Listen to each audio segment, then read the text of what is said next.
Romney. Thank you, Mr. Chairman. Ms. Young, you said a moment ago that the 2017 tax cut didn't do what it claimed it would do. I would note that prior to COVID, I believe the economy was at a record level of growth and record levels of low unemployment for minorities and for the entire population. So I would think, I wasn't here in 2017, didn't vote for that tax plan, but I think those who did would say actually it was doing what it said it would do. COVID came, and I don't believe the tax cut was related to COVID. Do you of course, recognize that every country, every major developed country in the world has a capital gains rate, tax rate, lower than ordinary income rate? And the reason they do that, I presume, is because they want to encourage individuals and entities to make risky investments, because starting a business, for instance, is a risky thing to do, or investing in basic research is a risky thing to do. And so rather than having people just put their money in the bank and earning interest, they want them to do things that if you will, create new businesses and new jobs.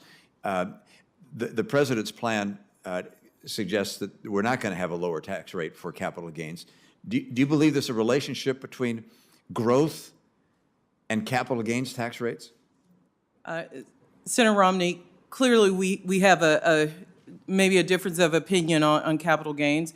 We are trying to ensure that what you pay based on your labor, your work, is taxed at the same as your investment income, which a lot of Americans don't have the opportunity to have. So is there inherent unfairness that I would pay more taxes based on the work that I do every day, and those who might be the wealthiest pay half that in some instances because of the investment income they get?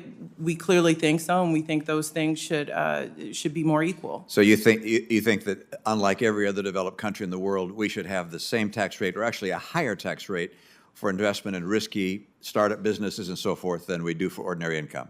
I think some of the things you heard Senator Padilla talk about, some of the inherent issues we had as an economy before COVID. I think that's a yes or no. Does that mean you believe that, in fact, there should be a higher tax rate on capital gains than ordinary income? We do. We think it should be taxed close to labor. I would note that I think, do you not believe that capital gains tax rates relate to growth? You said that the best way to get out of the deficit we have is high growth, but if we have the highest capital gains tax rates in the world, do you think that might depress growth?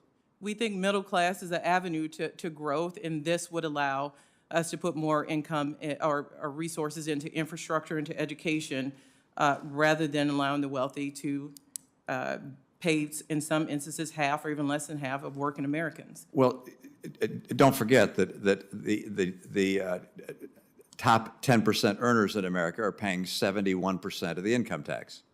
Is that not their fair share? Is that, you keep saying they should pay their fair share, they should pay their fair share. What is the fair share that should be paid by the top 10% of Americans? If 71% is too low, will you say what share it should be? Senator Romney, I think you have to look at what they're making compared to what they're paying, and I think most Americans would find it objectionable given the percentage they're paying of their income. I think CEOs now make close to 300 it's noted times more than 53% of Americans pay no income tax at all. So, and should that number get higher? Should there be a higher percent that pays no income tax at all? We should have to compare that to what they make compared to the top 1% and what they're making. Well, you know what the numbers are in terms of the top 10% earn 40% of the income and are paying 71% of the taxes. And so should they be paying 80% of the taxes, 85, 90? I think we have to look at what they're paying compared to what they make, which is, I know it's hard to believe, but they are not paying the same percentage as workers. Well, when you say they're not paying the same percentage as workers, 53% of Americans pay zero, pay no income tax at all. So if 53% of Americans are not paying any tax, how is it those top 10% are paying a higher share? I mean, so I would note that it would be helpful to understand exactly where you think we ought to go to reach a fair share. Let me ask one more thing, and this is just simple math.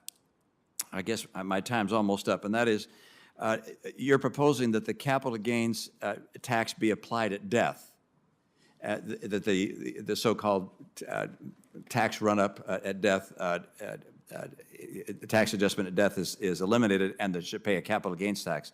Help me with this. If, let's say, an individual, a woman died, let's say her $1 million exemption was being used elsewhere, and so she went from, had an asset that she bought for dollars, now worth $1 million. I just want to do the math here.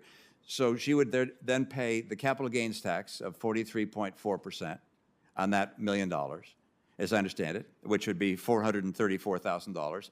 And then she'd also pay, when I say she, her estate, would also pay an inheritance tax on the $1 million, which would be $400,000. So in total, she would pay, her estate would pay $834,000 on a $1 million gain, or some 83%. Does that doesn't seem like fair share to me? That seems like confiscatory. Have I missed the math somehow on that? I would say if you look at it in maybe in more round numbers, if I want to leave a $5 million house to a child, $2.5 million remains tax-free. So there is $1 million, you point out, exemption per individual. Yeah, I understand. And so I'm talking about an individual that has multiple assets, but it's saying that once that $1 million has been used up, that at that point, the 83% tax rate is a fair share, not confiscatory. I mean, you have to look at the exemption, which is $1 million.